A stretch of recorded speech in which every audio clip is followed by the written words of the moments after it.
우리가 멍 때릴 때 사실 뇌는 일을 합니다. 그때 DMN, 디폴트 모드 네트워크라는 게 켜지죠. 컴퓨터로 치면 화면 보호기나 절전 모드라고 보면 됩니다. 이게 켜지면 우리 마음은 내부에서 방황을 하기 시작하는데요. DMN은 여러 정보들을 이리저리 조합해서 자아 성찰도 하고 미래에 대한 계획도 세웁니다. 걱정거리, 쓸데없는 상상, 흑역사까지도 막 꺼내서 어때? 이게 너야? 하면서 오지게 말을 걸어오죠. 쉬는 동안에도 우리 자아랑 의식이 연속적인 느낌을 갖게 해서 자아 정체성을 유지합니다. 그럼 자아 정체성만 유지할 것이지 왜 이렇게 부정적인 생각을 하게 할까요? 우리 호모사피엔스는 30만 년 전쯤 나타났고 약 3,400만 년 전에는 오스트랄로피테쿠스였을 테고 몇 억 년 전에는 원시 곰팡이 같은 거였겠죠. 지금 우리가 살아있다는 건 조상님들이 몇 억 년 동안 생존에 성공했다는 뜻입니다. 단순히 생각해봐도 우리 조상님이 무지성 긍정충 스펀지밥이었으면 당연히 불가능했을 겁니다. 뒤에서 수풀이 바스락거리는데 아이 그냥 바람이겠지 했던 분들은 사자, 하이에나, 치타와 한몸이 되었습니다. 우리는 생태계 X밥이었기 때문에 부정적 생각, 즉 불안 모드가 기본 장착돼 있어야 생존이 가능했습니다. 불안하고 불편하니까 불 피우고 발명하고 무기 만들고 맘모스 네안데르탈 때려 죽이고 지구 최강 생물이 된 거죠. 그런데 이제 오늘날에 와서는 DMN이 하는 거라곤 먼지 묻은 쾌쾌한 서랍에서 바지에 똥지린 기억이나 꺼내면서 우리를 우울하고 불안하게 만드는 겁니다.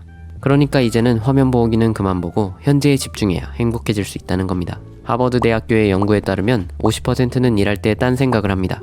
DMN이 자주 켜지는 거죠. 또 그 50%는 나머지 50%보다 덜 행복하다고 합니다. 이미 불안이나 우울감으로 고생하는 사람은 DMN 모드가 지나치게 자주 켜지는 상태입니다. 이런 상태에서는 부정적 생각이 나도 모르게 떠오르고 그 생각 때문에 감정이 축 처지고 그래서 다시 더 부정적 생각이 떠오르는 악순환 구조가 생겨납니다.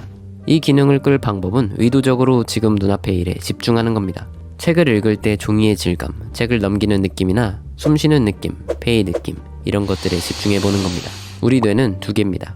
하나는 수동 모드 뇌, 하나는 매크로 뇌죠. 사람은 자기 행동을 거의 90% 정도는 자동화 모드로 돌리고 있는 것인데 그걸 의식적으로 해보란 말입니다.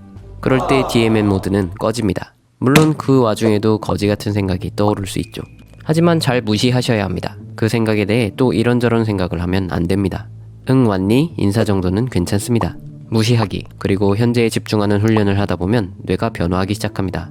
DMN 모드를 약화하는 쪽으로 말이죠. 우린 정보의 홍수 속에서 살고 있습니다. 그런데 부정적 정보가 너무 많습니다. 그래서 차라리 정보는 적을수록 좋습니다. 하여간 뉴스랑 인터넷을 보면 세상이 좋아졌다는 얘긴 찾아볼 수가 없습니다. 생존자 편향과 부정성 편향 때문이죠. 5층 건물 이하에서 떨어진 고양이가 그 위에서 떨어진 고양이보다 더 크게 다친다는 연구가 있었습니다. 진실은 6층 이상에서 떨어진 고양이는 거의 다 죽었고 5층 이하에서 떨어져 부상당한 고양이만 수의사들에게 데려와져서 생긴 오해였죠.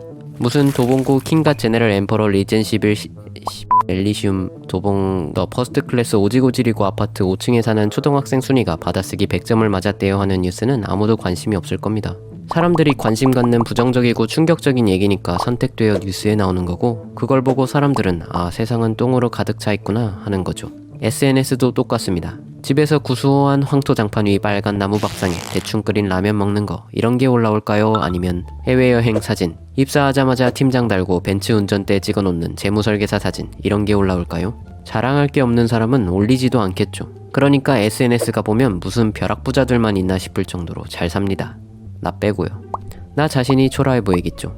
결국 이것도 부정적 정보가 되는 겁니다. 지금 당장 뉴스, SNS 멈추셔야 행복해집니다. 이젠 현실에 집중하는 꿀팁을 알아봅시다. 다이어트 중 뭔가가 먹고 싶을 때 이마를 30초 때리면 그 욕구가 줄어든다는 얘기를 들어봤을 겁니다. 우리 뇌는 감정을 담당하는 변형계랑 이성적 사고를 담당하는 심피질이랑 경쟁을 합니다. 우리 의식한테 먼저 말 거는 쪽이 이기는 거죠. 그런데 보통 변형계가 이깁니다. 그래서 충동적으로 행동을 하게 되죠. 재수없는 심피질은 뒤늦게 와서 비난이나 해대니 그렇게 부정적 생각이 들고 악순환이 반복되는 거죠. 그런데 이마를 30초 때리는 행동은 의식을 잠깐 다른 데로 돌려서 시간을 버는 사이 심피질이 활동할 수 있게 합니다.